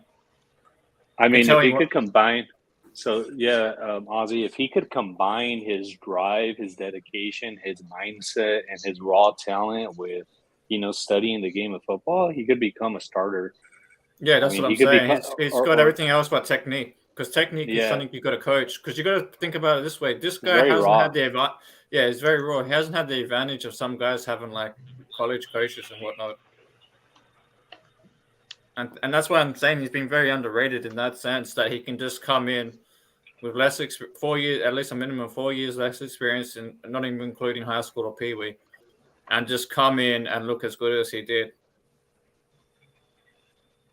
Imagine how he's going to be in a year from now. Like, he's already at that point now. Where's he going to be from a year? Because, like I said, there's guys that are coming this preseason from college that have played the defensive end spot for like 4 years in college and didn't even get a second preseason. So, just saying. Yeah, but I mean, I would have to say Adam Plant looks better than him in the preseason. Yeah, and when you're sitting there saying like you got Max, you got Jones, you got Wilson, you got Kuntz, you got Willis, you got Plant, you have him. I mean, they're not going to have, they're going to have 10 players, I think, out there on the whole line from BA. Yeah, if they have 10, then I can agree. But if we go with like 11 or 12, then it might be a different story. Depends how they set up the pass rush. I think it's going to be 10 total between the DN and DT. That's the numbers they bring in the past. I'm pretty sure it's going to be 10. Yeah, because I have been saying 10 for the overall D-line. But it just depends how they work the linebacker thing, whether they're going to use some guys that are classified as DN as linebacker and shit like that. Then you can add extra D lineman if you do that. Like if you only keep like say Spillane, Diablo, and like one other linebacker and keep it at 3, then use some of your DNs as outside linebackers kind of thing. You can add extra people to the defensive line. So instead of 10, you could have like 11 or 12. Speaking of linebackers, if we want to transition to my topic, which is about the linebackers. Go ahead. So for this topic, for the linebacker specifically, like my topic is called the hidden gems, like rookie hidden gems. Now, I was already high on Amari Burney because I like his coverage skills and pass rush ability, especially how he's like all over the field, especially during the Rams game. He still looked like he was just over the field. He cleaned up the tackles. He looked pretty nice. One guy, though, that everyone's been on lately is Drake Thomas, the UDFA, because that guy, when it comes to run stopping, he's been rated as one of the best run stoppers. And not only that, this guy's flying all over the field. He had the most tackles out of all the defense. I think he had 13, and they had 7 last game. Tackles aren't like an impressive stat at first, but then you look at it, he only had, I think, 3 assists, and that's just because this dude is just flying around all over the place. Yeah, he had 7 last game. For loss, so this dude is just stopping the run while just cleaning up the tackles. Like this dude, it's like I kind of like the duo that they had when they put Burney and Thomas at the same time out there. It was like Burney's just the coverage guy, while Thomas is like the run stopping guy. Because in coverage, Thomas needs to work on that a little bit. I kind of didn't like his coverage skills a little bit, but putting both of them together, it's like a perfect combo, like a perfect duo right there. Granted, it's preseason, but then again, that's why I feel like Burney I already felt like was like a hidden gem at first. But looking at Thomas now, like now that I got to see a full game of him, he looked very nice in this game, and I hope they use him more in the next game. If he can, James, appreciate you, bro. if he can repeat those abilities and those numbers again, especially already being rated as like the best run stopper. Yeah, he's had 10. Thomas has had 10 tackles in 2 games, and only 3 of them have been assisted, so 7 were solo tackles. Official news. The Raiders officially hold the longest preseason winning streak. With Did the Ravens lose a game? Yes. The Ravens lost? Ravens lost, bro, in literally the last 30 seconds. Oh no! Off a walk-off field goal. Damn. Oh, well, Dang. kudos to us. You know what that means? Ravens are going 0-17. Yeah, Hey, exactly. salute, Ruff, man. Appreciate you, bro. They didn't take it next year. Thanks for stopping by, Ruff. Yeah, Salute salute everyone James, coming and to I the just town. said salute So to James, James. so Ralph. So good. Dang, Ravens held that record since Salute to all you guys stopping by, man. Yeah, it was like since 2012 or something, maybe, or 2015. Well, they're going to have to change that to 7 pretty soon when we face the Cowgirls. Oh yeah. You're right. Hell, speaking of that, I talk about that because who's their backup quarterback anyway over there in Dallas? Rush, Cooper Rush. Cooper Rush. So That's- basically, Hoyer. I think he's Wow. better than Dak, bro. I mean, he's the better dude looked 10 quarterback times than better Dak. than Dak Prescott. Yeah, I think he's better than Dak, man. The fucking water boy's better than Dak. that's tough. Bro, you don't play 5 games That's of the tough, year and bro. you throw the most picks? Like, how is that even possible? Well, The you guy know throwing what the he most said? picks in preseason. I'm Go not ahead. throwing over 15 picks this year. Bro, your He's defense halfway is there also trash. in 2 preseason games. The This last is thing the you want is only the Cowgirls. QB I've Cowgirls seen get where a your top 5 pick, defense though. makes fun of you. For The real. Cowgirls get a top 5 pick. They're getting a quarterback.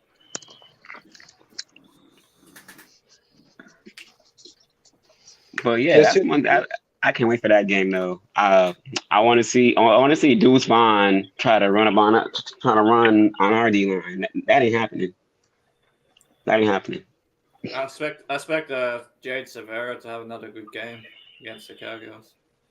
What does that course. say? Oh, is that say 08 Obama just got elected? What the fuck is that mean? Where?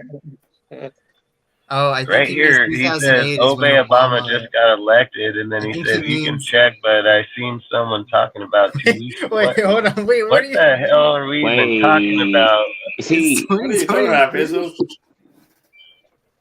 What is it? How many motherfuckers smoking in the chat? Where can I get some? Fucking something. Bro time traveled and came back like, yo, you won't believe what happened. Fuck that shit. Fucking That's what I said. fast forward. What are they smoking in the chat? And where can I get Fast some? forward. Fuck. Yeah, like I was saying, I don't know what they're smoking in the chat, and where can I get some from? He said Baltimore. Oh, okay. Baltimore win streak. Okay, I get it. Okay. Right, I'm sorry, Prizzle, this game. That man is fucking crazy motherfucker. Oh, wait, Fucking- no, that'd be what, like 45 or something? It wasn't that long. It was. I think it was 2015, right? Was the last time. Wow. I'm kind of heartbroken. For what? I don't know. I kind of wanted the streak to continue. It's fun, you know. What was their streak up to? 24. Dang. Well, we got to get 25. We need a 30 for 30 on the Ravens. What are we at right now? What are We're we at at right now? We're at 6. Fuck, so we got like fucking 10 years to go or something? Yeah. Well, you do 7. 3. You do by Yeah. 3. You're looking at what? Just 7 years is 21, dude. You'd be Yeah. you know what I mean? So So we're going to win the next 7 years, all preseason games. yeah, pretty much. I can see that. Happening if we keep playing right now and drafting like we did this year. Just It put in sucks your to have that put in long your of a weekend streak starters in and the preseason. What is Fuck it? that. I want to be preseason Super Bowl champs and Super Bowl champs. They need. We need I want to preseason go. too. What is that? I want to go 20-0 every year. Yeah, I want to go fucking. I want to win every fucking game I play. Period. Exactly. Listen, I want to beat you at tying shoelaces, fucking running, get to in and out the door first. Like I hate being second in any technically, fucking thing ever. how many joint practices did we have this year? Like 4, right? Like Yes. 2 and 2. Yeah. So, Yeah, we quality won't time. so technically, I want to be 24 and 0. 24 and 0 every year. 24 and 0 every year.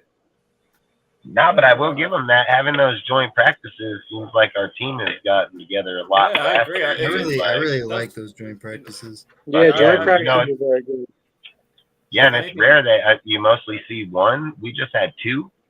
You know, like usually just see one joint practice with the team. We just went back to back with the Niners and Rams, probably two of the top teams in the NFL over the last few years, easily. I was hoping that they'd do the same with the Cowgirls and have a I like it that with the them 3 before the match. teams are the teams that usually have the best defenses, like the Niners, Rams, and Cowboys. Yeah, and I what I'm wonder saying. what I would it love is. for the Cowboys to do a joint practice. I just wonder what it is with the Rams and us, dude, because they under Gruden they've had the joint practice, and under Josh they had the joint practice. You know what I mean? Like, I just wonder what it is about. I think the Rams and the they like playing each other, man, because we have like a rivalry going.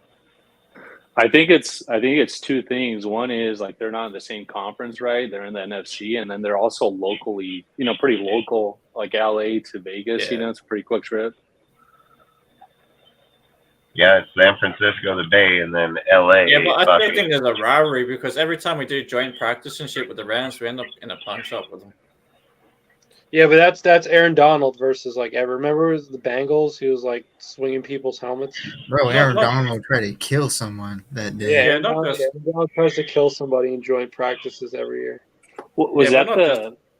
I think that was the time he fought like Gabe Jackson or some shit, if I remember. You guys remember that? Yeah. Because we had a fight with, and then we had this last one with Max and whoever. Max and Cam Akers. Oh, dude, I miss Gabe Jackson, dude. We need a guy like that at the guard position. I think. Yeah, I was sitting here thinking about inside that game, dude, is that I don't think Munford is, or Luminal. Oh, God damn, dude. I don't think Moody is going to end up being the starting guy because there's places Moody lacks getting to the outside massively, dude. And credit to Sanji. I was watching his tape where he was explaining that Moody's kind of really bad at the run defense, like helping out the run and pass. He has his ups and downs in pass blocking, but in the run, he's really bad at it. Yeah, I cut Alex Wells and keep Greg. I think the thing I noticed about Moody in the game is anytime Moody has to pick up somebody to the outside, he can't get ahead of him. He's always behind them almost every single time. I think and that's not good at all. Like, that's not a good look at it. And you look at Curtis. Curtis has way more. Like, Curtis is better to go. He's just a rookie. Like, that's the only thing with Curtis. So I'd rather I think like at the end of the day, like, Moody is a great player, man. I think if you're just playing him power on fucking and for the pass, I think he's great. But if you're trying to do, run the ball to the left, a toss to the outside, I think he's going to cost you to play more times than that brings me back to my other point. What I was saying about Zamir White, some of those plays, Moody's been the one in there. That's the problem. Because a lot of people are getting Zamir White. I've got to rewatch it fully, to be honest with you. Like, I haven't watched the whole game back yet, like for the second time. I just don't have time because of work and shit. But I'll just go over like the first 3 drives on offense between the first and second quarter, right? Drive 1, Zamir gets 3 yards, 5 yards, 5 yards. Drive 2 gets the 9-yard catch, a 1-yard run, then a 5-yard and a 3-yard. And then that 3-yard run picks up the first down because it's like a 3rd and inches. Then on the 3rd drive, he comes out. First run is 10 yards, right? So 10-yard run, just bang. Then the second run he does, he only gets 1 yard, but I put that on the blocking because the outside linebacker, that Van Valkenburg or whatever the fuck his name is, that German-sounded linebacker for the Rams, is left completely wide the fuck open. Like, he has like no one on him at all blocking him, and just fucking comes around the edge and just fucking smacks Zamir almost in the backfield. I mean, Zamir was lucky to get 1 yard out of that, to be honest. It could have been a tackle in the backfield if it wasn't for Zamir running north-south real quick to at least get 1 yard before getting hit. So I still got to watch the rest of the game, but like people are giving Zamir White such a hard fucking time. But if you go back and just like focus just on Zamir, it's not him, man. Like when he actually has decent blocking, he's getting like anywhere between 5 to 10 yards. But when the blocking's kind of shit, either by the tight end or whoever they got blocking, it's like that's when you see kind of like a 3 yarder or 1 Yeah, but yarder. Bolden looked good too. Bolden smashed the ball right up. I mean, I've said this even about the Niner game with Bolden, where Bolden shows flashes where he is running 10 yards per play, dude. In the Niner game when Josh went down, I think he it's came in there, switches, to be honest. smashed against it. Then when he came here into this game, the preseason game, he goes up the gut inside there. I mean, Bolden, I think Bolden is being less looked at when they're looking at him more. I think he's going to make the team for sure. Yeah, he's going to make it. Yeah, him, Zamir, and Sincere, I reckon. But so far. I think he's going to be one of the main players in there, period. I agree. Because I think he's going to be more consistent, knows more. He's going to be more reliable. Him and Zamir, because him and Zamir are pretty much similar. Like Zamir was only supposed to get 75 snaps off of Josh. So if Josh doesn't come back, they were never looking at Zamir to be the starting back to begin with. Like they never had that intention. Where Bolden has been a more plethora down back in the NFL, and I keep saying, like, when he gets the ball, he makes good plays, dude. Like he can run behind the line, man. Like he knows where to go, and he finds them places, and he gets up the gut, dude. So I mean, I don't know if I sleep on Bolden too much, you know. Zamir, when he gets touched, dude, like when Zamir gets touched, he goes down. Like someone touches him, he's gonna drop down. I mean. And like I've even said, like in Zamir's deal right now, I think like we were sitting there talking, he's got 83 to 86 yards on 23 carries for 3.8 yards per carry. You know, and if you looked at last year, he was 17 on 70 for 4. You know, so the numbers, like I said, I don't think they're too great, but at the same time, he's getting yards. There's no doubt about it. I mean, at the end of the day, we're beating the shit out of people. So I mean, people can nitpick a yard or 2 yards here. All of them are working. Obviously, every one of them are working. We're smoking, dude. We're not just beating them. We're to be honest, hang on. To be honest, I gotta go through the rest of the game film, but to be honest, like what I said before, where on that second run in the third drive, he had 1 yard because the outside linebacker was left open. That drops his average down. See, if someone picks up that outside linebacker and he gets like 4 yards. Yeah, but we can't do what ifs. We can't go by what ifs. But what I'm saying, we gotta go by what is. Like you have to do what is, because you can't say it.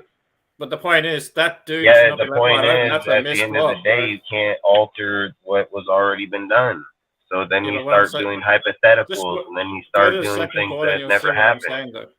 Watch the second quarter of the Rams game. You'll see what I'm saying. That dude, Van Valkenburg, is left wide open. I mean, like wide open. There's absolutely no one. I mean, that was a tight end block miss because the tight end went to block with the guard, but he should have been blocking the outside out linebacker. So he had like a free rush, basically. He had a free run at the running back. Like he had no protection. And if Zamir doesn't shoot north-south real quick, that's a tackle in the backfield. He's lucky to get 1 yard. So, like, that's a missed assignment to me. I mean, but, you know, it's a preseason, right? So I get it. I get where you're coming from, though. Like, that's what I want to see Zamir behind our ones. I want to see our starting 5 out there and then see how Zamir really looks because, yeah. Yeah, and I mean, you know, as far as you know, starting O-line goes, I mean, Justin Herron to me has been a complete liability at left tackle, and obviously he's not, you know, going to be starting at that position. So if we're talking about a realistic look at the O-line, we haven't really seen it this preseason yet, you know. So yeah, you're right. I mean, it will be interesting to see how these running backs, whether it's Josh Jacobs, whether it's Zamir White, whether it's Amir Abdullah, whether it's Sincere McCormick, whoever it may be, you know, it'll be interesting to see what it looks like with the first team, which we're probably going to see the most of that we've seen so far in this upcoming preseason game against the Cowboys. So, I mean, as far as any kind of really any sample size that we've gotten from Zamir White so far, whether that's preseason this year or even the regular season last year, in terms of yards per carry, it's all around 4 yards a carry, which is good.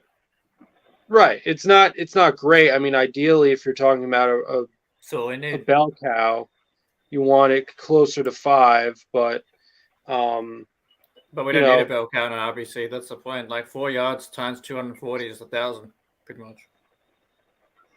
Right. Yeah. So, yeah. I mean, obviously, the question is, can you make it work? Because I mean, to me, realistically, like, yeah, you're right. If you do the math, you give a guy all those carries, that will end up being that much. But in reality, if a guy's only going to have like 4 yards per carry, he's going to need a supporting cast, and I'm not saying he won't. I'm just saying it'll be interesting to see who is going to maybe even back him up with like 500, 600 yards. I mean, is it going to be Damian Williams? Is it going to be Amir Abdullah?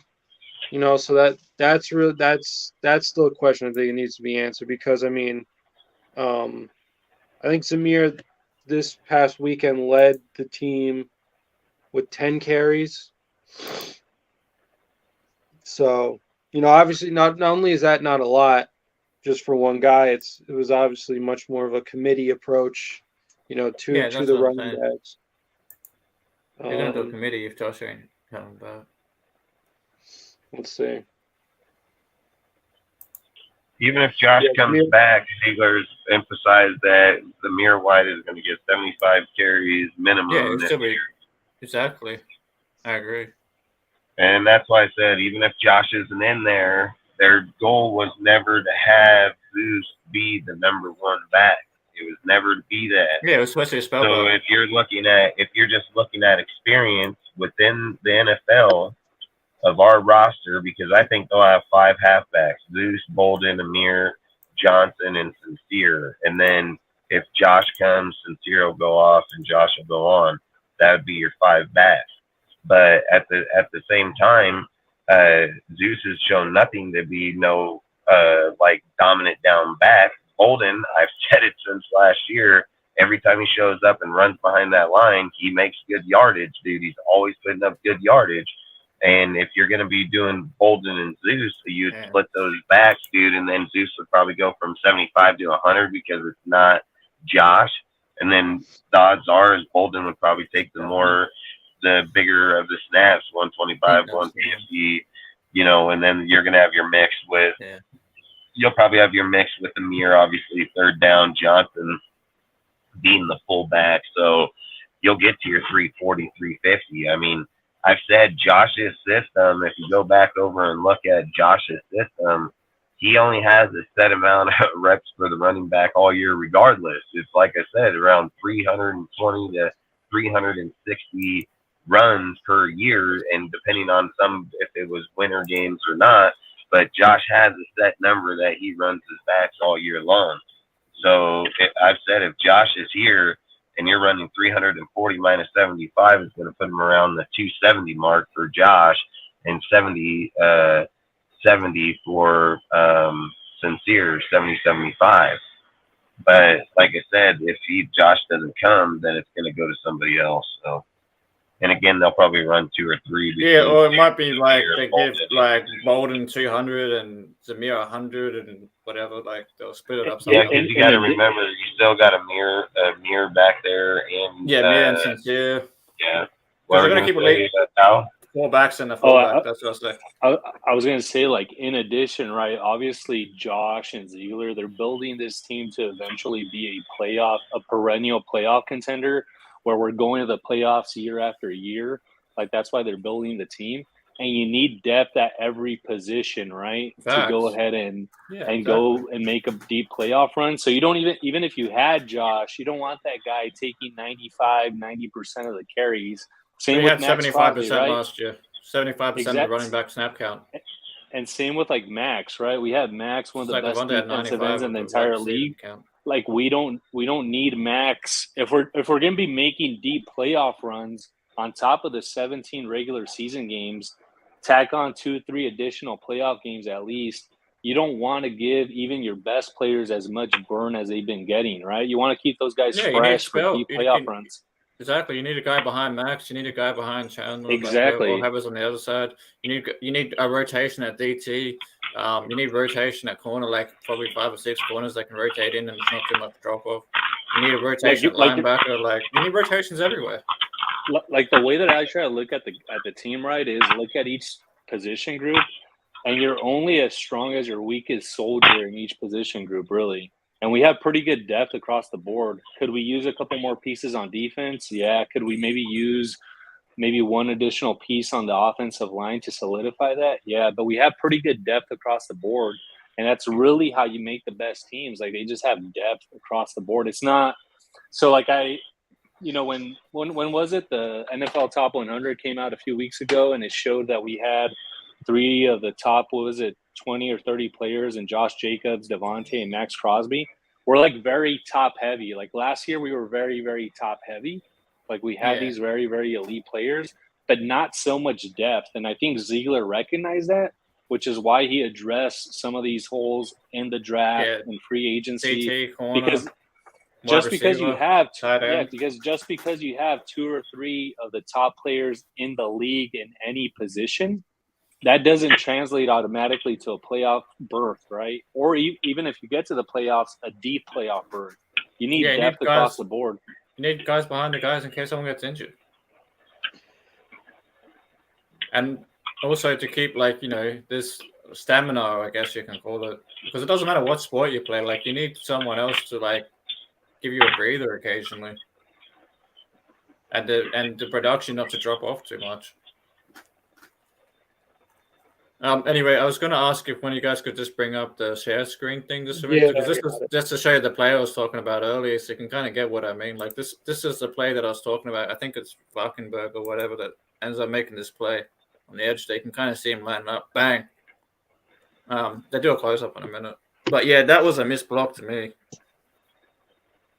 Because just before that, he had like a 10-yard run just before this play. See, no one blocking him. Absolutely no one blocking him. So that's not Zamir's fault, in my opinion. He was lucky to get 1 yard out of that. No, yeah, that's not Zamir's fault. I mean, if we're, once again, if we're nitpicking, I mean, he could have pulled a Barry Sanders and, gotten out of there. But yeah, I mean, you talk about the play. The play was designed for him to just, get the handoff right there, and the linebacker's already in the backfield. Yeah, exactly. Who was that right tackle? That was I think Illumina was on the left, so I'm not sure. Let me rewind. That's the right tackle. That was the right tackle. That's what I'm saying. Yeah. Who's playing right tackle? Yeah, because I know what's his name was on the other side. Let me rewind a little bit. We can have a look at the numbers here. I suck with numbers. I always forget. Fuck! I pressed the wrong screen. Hang on. Sorry, just a minute, guys. It's all good. Was in the wrong tab. Is this the NFL feed? Is this from NFL? Yeah. No. This is my app that I use to watch for international games.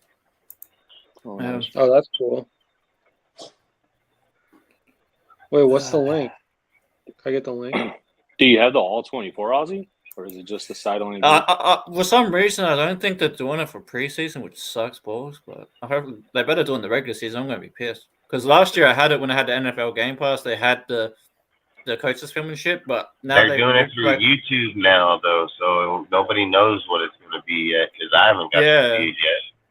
That's what I'm saying. So I don't know what they're doing yet, which is kind of fucking annoying. Got Meredith in there.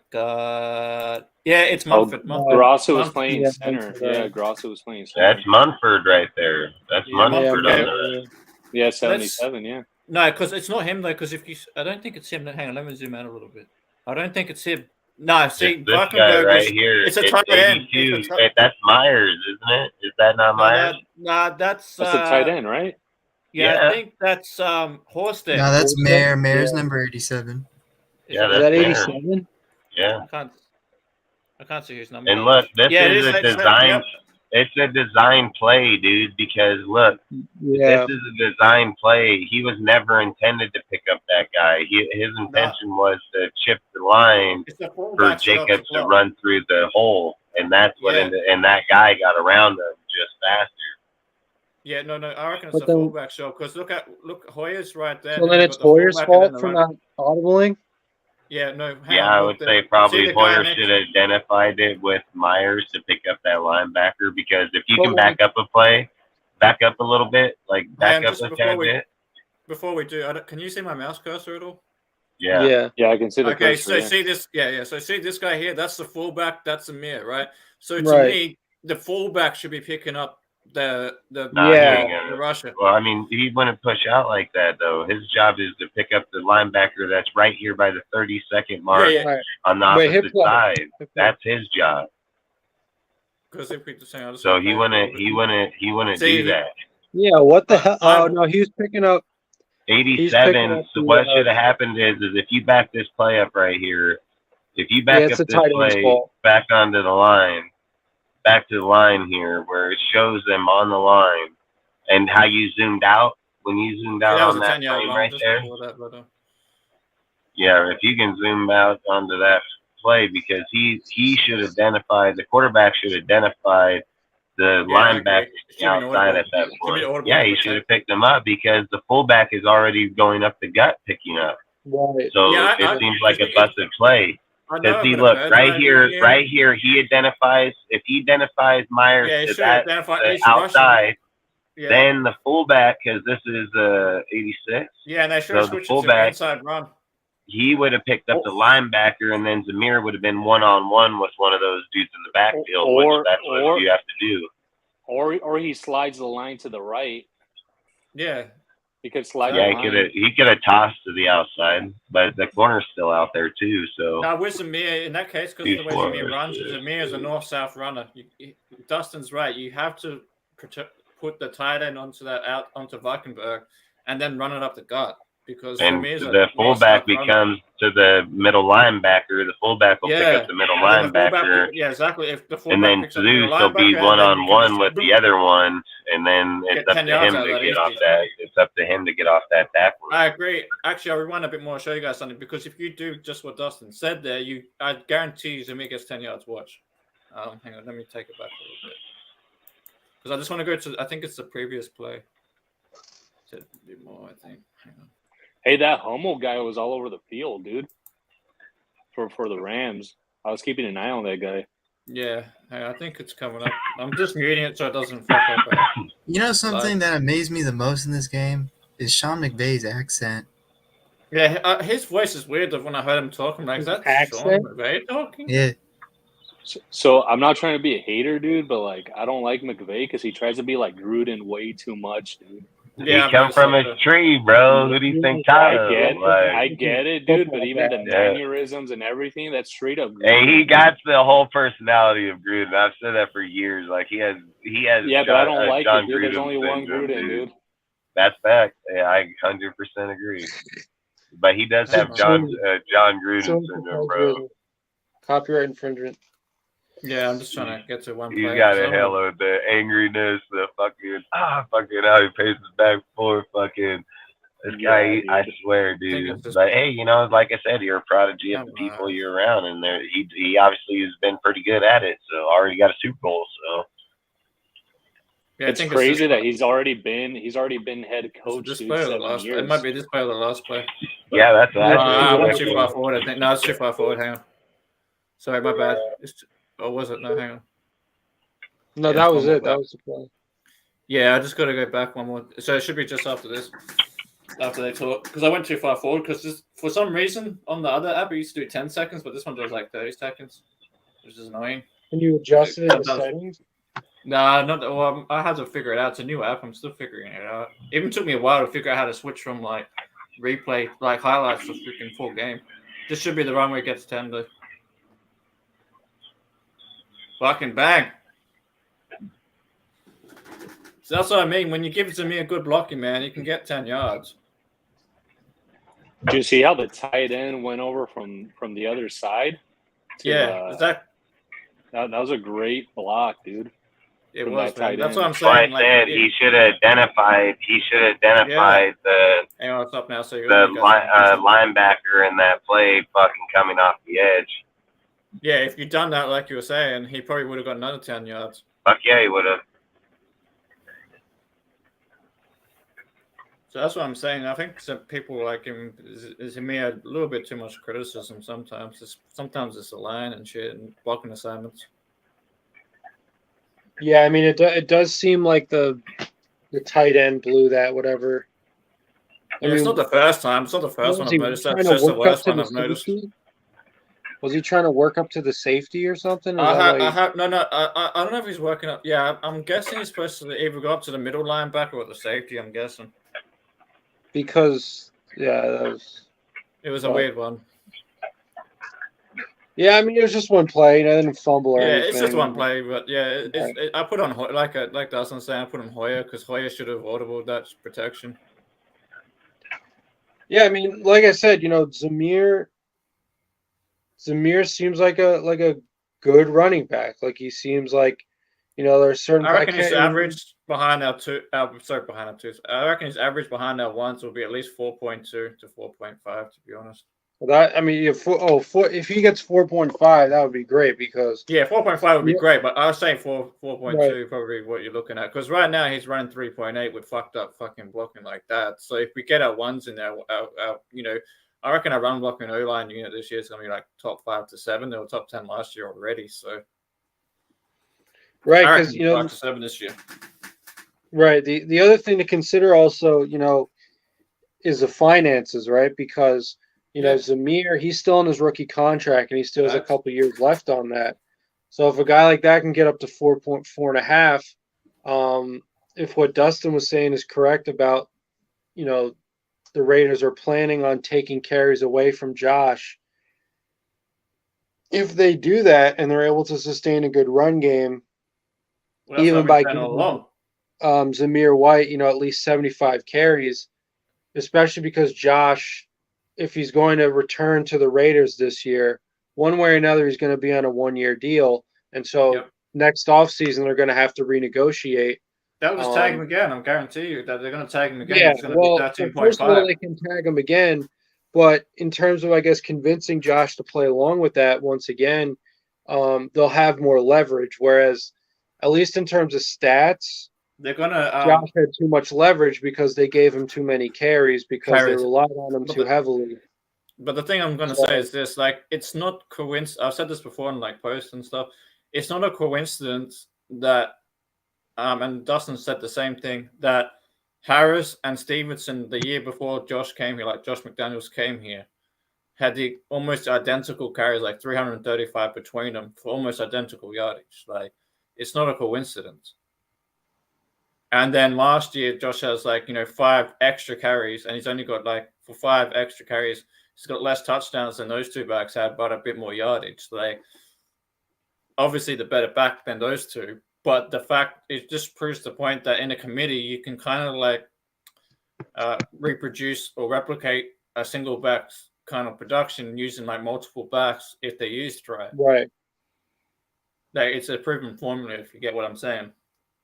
And it's definitely coaching. And I think we can do that with like I said, Zamir gets 1,000 yards and 200 whatever carries, 240, let's say hypothetically. That's 4 yards a carry. I mean, 4.5, you're probably looking at 1,100 yards, maybe more. So say he gets roughly that. I mean, that's pretty much Josh Jacobs' rookie year. He had 1,100 yards. So, that's anything around 1,000 is fine. And then getting 500, 600 yards between your remaining backs across 17 games behind a top 5 to 7 run blocking O-line unit, it's not hard. That means the rest of your committee only has to average about 3.5. People also forget, during Josh Jacobs' rookie year, he was running behind Rodney Hudson and Gabe Jackson. Yeah, exactly. Man, that was a good-ass line still. Yeah, facts. No doubt.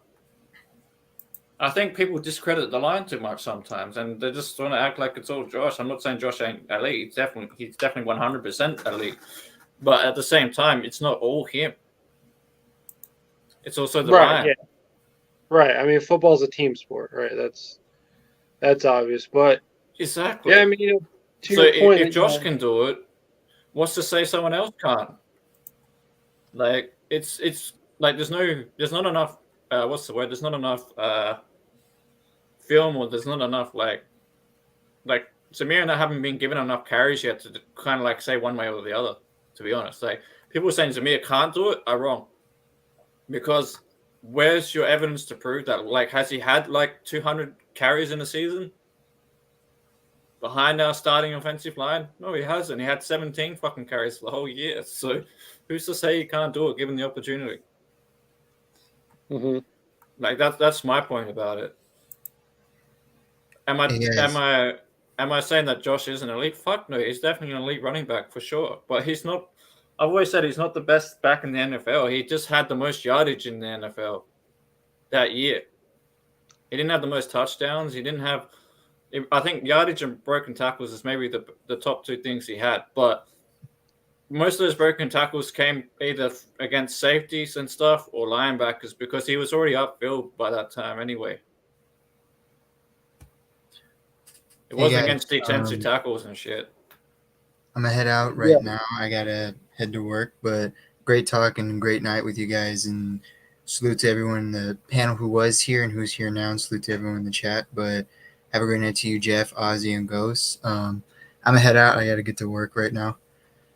All right, facts, man. All right, dude. Great shift. Yeah, same here, fellas. I actually have to peace out, but I'll probably be in the chat. I just gotta take care of some stuff. Lord. Appreciate it, fellas. Yeah, salute. Yep. Salute. Thanks, guys. Thanks. Have a good night, everyone. Thanks, guys. Have a good night. Have a good night. Yeah, so just to finish off what I was saying, then you can go, is that, like, I'm not trying to discredit Josh in any kind of way. Like, I'm not discrediting what he did, but we need to face the facts of reality. It was also a defensive line. And, like, if you look at Josh's 4 years, 2019 to 2022, he's not the best back. Derrick Henry is the best back by a fucking mile. He has 1,000 more yards and 18 more touchdowns in the same time span. And when he has broken tackles, some of them were like straight off the fucking line, because their line wasn't as good as our line was. So, like, I'd love for Josh to come back, be the starting running back, all of that shit. But at the same time, we need to stop overhyping shit and saying that someone else can't replicate the same kind of fucking yard. I mean, not the same kind of yardage, but the same kind of like overall yardage using the committee. It's been done at New England. It's been done on other teams. It's been done around the NFL. In fact, I'd argue to say that more teams go running back by committee now than bell cow system anyway. But one of the last few teams that still use like a bell cow system. So, like, saying it can't be done is, I just don't see, like, show me the evidence that it can't be done. I bet you can find more evidence that it has been done and it will be done. Like, probably, if Josh doesn't sign, it will happen. If Josh signs, he'll be the lead back, but his carries will be reduced. Samir will get 75 to 100, and Josh will probably get around 200. What Damien Harris got at New England was 202. So that's probably what Josh is looking at, 202 carries probably. Around that. 200, 220, something like that. But he definitely ain't getting no 340 again, I can tell you that much. Yeah, I mean... Sorry, go ahead. No, I was going to say, I mean, yeah, we are going to have to see how it plays out, but I mean, yeah, as you said before, if you can maybe, model the 2021 New England Patriots season, if you can use that as a model. So I just addressed Charles' question. We run a bell cow system, Charles. If you have one running back carrying the ball 340 times, that's a bell cow. Yeah, that's a bell cow. Like, that's a bell cow, man. Like, a non-bell cow system is maybe your lead rusher runs like 200 times, max. Not 340. And if you actually look at Josh Jacobs' total touches out of the running back group, he had 393 if you include targets. That's a lot. Like 393 for one dude. That's 393 times you would either carried the ball or targeted in the receiving game. And if you go look at if you go to Pro Football Reference and you scroll down and you look at snap count, he had 821 snaps for the run game, for the rushing attack, right? And that's 75% of the run game was Josh Jacobs. You tell me that's not a bell cow? When he's like 75% of the rushing attack? Maybe what he means is like this year? Who says that this year it's going to be the same as Oh last yeah, year? if you're saying that, then absolutely, I agree. It's not. We're going to switch to an RBC. I guarantee that. Ziegler, like Dustin was saying, Ziegler said it in his own mouth. Zamir's getting at least 75 touches roughly this year, so maybe more. He looks pretty good. Like I tried to point out with that stats with Zamir. I'm still rewatching the Rams game now, but he's had 5-yard runs, 5-yard runs, 10-yard runs, 9 yards. Most of his less yardage runs is when someone on the offensive line fucks up. Like that missed block that I just showed you guys. Like most of the times when he gets like 1 yard or 3 yards, it's because someone's missing a blocking assignment. That's pretty much what it is. And then the other thing I was going to say is when you look at the numbers, like you guys got to do the math. Like it's not that hard to figure it out. Like if you do like say 4 yards a carry times about 240, you'll get like what the yardage for the year will be kind of thing. Or another way to look at it is if you do, by games, like there's 17 games and you work it out that way, you say like 240. Or you say like if someone has like 50 yards a game times that by 17, you get like the rushing yards that way too. So like he doesn't need that many rush yards a game. Like it's like 50 or 60 rush yards a game average. Fuck all. And then the other ones only need about 30 or 40 each per game average, which it's not that difficult. Not when you have a top run block and O-line. And that's why if you look at the Patriots, they had top offensive lines while Brady was so Brady was so well protected. That's why they ran the running back by committee the way they did, because the offensive line at the Patriots has been like top 10, like almost since forever ago. On top of that, there's going to be like major snap count changes, not just for Josh Jacobs, but even Davante Adams. Davante Adams had 95% of the wide receiving snap count. He had like 1,044 at the wide receiving position, which was like 95% of the wide receiving snap count. So why is that? Because Matt Collins was our fucking number 2, like our special teams guy was our number 2 wide receiver last year. It's not the case this year. So even his snap count's going to come down. His reduction will drop off too because of the fact we just got more weapons now. It's just how it works. Yeah, exactly. Last year was last year. I agree. Yeah, and he didn't. I don't know. I kind of disagree with that 50-year option thing, because if Josh Jacobs had been given the 50-year option, it would have only cost him $8 million. He would have gotten less money on that than what he's going to get now on the tag. So I feel like that's why I go back and said Josh said he would play on the fucking tag if Ziegler built a team. I remember him talking about that shit, because that's why they didn't give him the 50-year option in the first place. Because they're doing Josh Jacobs a service by not giving the 50-year option and by tagging him instead, because he gets more money that way. Because if the 50-year option is only for 1 year as well, it would be $2 million less than the tag. So Josh Jacobs is actually getting $2 million more, not being on the 50-year option and being on the franchise tag instead. So anyway, go ahead, Jeff. Yeah, well, I was just gonna say, if you still want to talk, Ozzy, you're more than welcome. I'll keep the stream going. No, that's all right. I'm probably going to head off soon. Okay. All right. Well, as always, thank you, Ozzy, for joining us. And yeah, salutes to you on Wednesday. Are you going to be able to join us on Wednesday? Yeah, I should be free on Wednesday. Today I got work again, but Wednesday I should be free. All right, awesome. Yeah, so we'll see you on Wednesday. All right, thanks again, Ozzy. Appreciate it, bro. Word. Peace out, man. Peace out. Okay, so with that concludes yet another installment of our Raiders Live News Talk show. Thank you guys again for showing up, not only the members of this panel, but the mods in the chat for holding it down. Thank you guys again for that. And as always, thank you to our viewers for watching along and commenting throughout this broadcast. Just a quick reminder, as I said at the top of the broadcast, our YouTube chatbot, the Nightbot, has been posting in the comments section various links related to us here at DSR.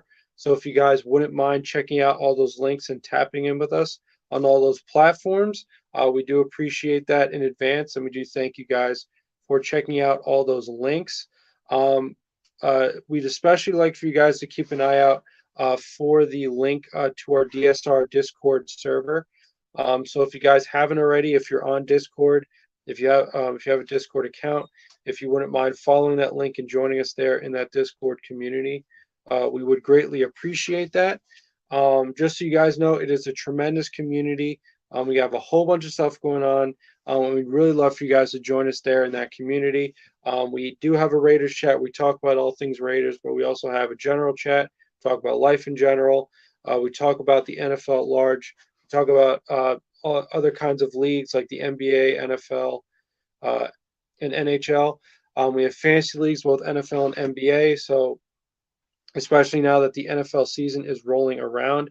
If you guys are looking for NFL fantasy leagues, we have a whole bunch of leagues in that Discord. It's a $0 buy-in and a $25 reward to everyone who wins those leagues. So it's a 0% risk, 100% profit to you guys if you win the league. So that's another great way to bond with people and sort of compete with them in a fun way. If you're looking for a fantasy football league. We also have promotional events like free giveaways.